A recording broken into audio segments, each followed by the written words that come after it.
Hello everybody, welcome back to my channel learn by strategy.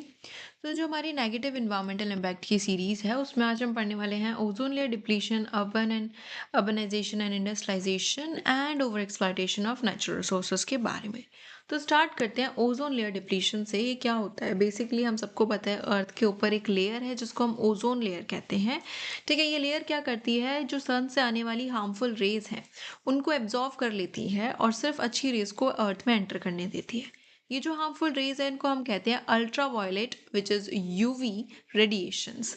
ठीक है, अब क्या हो रहा है? ये जो हमारी ओजोन लेयर है डिप्लीट हो रही है, मतलब कि खराब होती जा रही है। आपने सुना होगा अंटार्कटिका के ऊपर की जो ओजोन लेयर है वो बहुत ज़्यादा डिप्लीट हो चुकी है। क्यों हो चुकी है? क्यों हो रही है ये deplete? Because of emission of CFCs। अब ये CFCs क्या होता है? ये क्लोरोफ्लोरोकार्बन्स होते हैं और ये refrigerator, AC which is air condition और फायर एक्सटिंग्विशर्स, इन सब से रिलीज होते हैं। ये गैस होती है जो इन सारी चीज़ों से रिलीज होती है और सीधा जाके ओजोन लेयर को डिप्लीट करती है। अब आप पूछोगे कि अगर ये डिप्लीट होगी तो क्या हो जाएगा? थोड़ी ज़्यादा सनरेज आ जाएंगी, क्या हो जाएगा? देखो यार, अगर ये डिप्लीट हो गई ना तो हमारे अर्थ में बहुत ज़्यादा UV रेज का एक्सपोजर हो जाएगा, मतलब बहुत ज़्यादा आने लगेंगी, जिससे स्किन कैंसर के चांसेस हैं। ठीक है, आई प्रॉब्लम है, ये आई प्रॉब्लम्स हो सकती हैं, क्रॉप ढंग से नहीं उगेंगे, फाइटोप्लैंक्टन डिस्ट्रक्ट हो जाएंगे ओशंस में।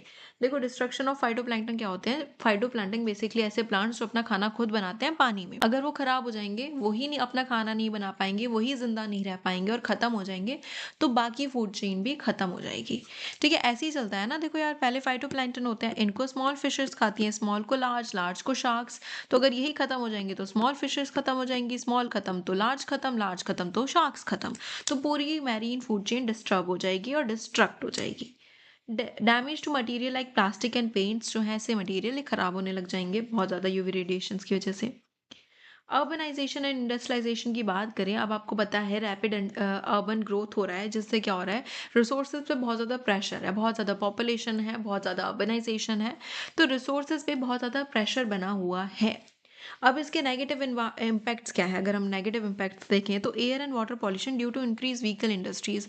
अर्बनाइजेशन आ रहा है, अर्बन ग्रोथ हो रही है, लोग ज़्यादा व्हीकल्स खरीद रहे हैं, ज़्यादा इंडस्ट्रीज हो रही हैं, ज़्यादा प्रोडक्शन हो रहा है, जिससे बहुत ज़्यादा एयर वाटर पॉल्यूशन हो रहा है।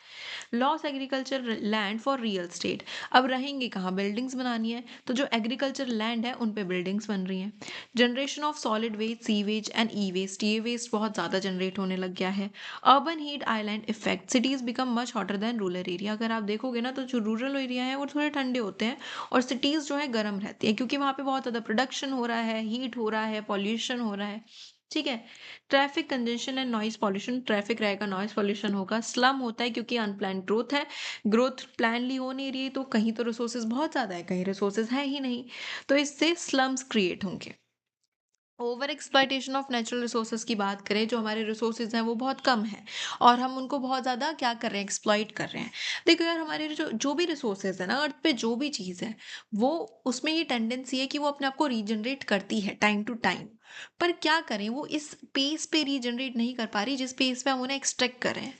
ठीक है, हमें पता है फॉरेस्ट दोबारा उग जाएगा, पर हम उसे काटते ही चले जा रहे हैं, तो इतनी जल्दी थोड़ी आज काटेंगे कल उग जाएगा, उसको अपना एक टाइम चाहिए, हम वो टाइम नहीं दे रहे हैं। तो human extract more resources than nature can replenish. जैसे हम ओवर फिशिंग कर रहे हैं, तो अगर हम सारी फिशेस को मार काट के खा जाएंगे तो फिर वो रीजनरेट होने के लिए जो फिशेज ही नहीं बचेंगी तो कहाँ से रीजनरेट होगा? Excessive ground water extraction extract कर रहे हैं, अगर हम बहुत ज़्यादा ग्राउंड वाटर को एक्सट्रैक्ट कर रहे हैं। ठीक है, माइनिंग ऑफ मिनरल्स, मिनरल्स तो बहुत कहाँ मिलियंस ऑफ ईयर में जाके रीजनरेट होता है, आज खत्म कर देंगे तो हम तो दूर की बात है, आने वाली 10 जनरेशन और उनको यूज नहीं कर पाएंगी। Cutting of forest faster than regrowth, इतनी जल्दी फॉरेस्ट को काट रहे हैं कि वो रीग्रो भी नहीं हो पा रहा है। ठीक है, अब इसके इफेक्ट्स क्या है?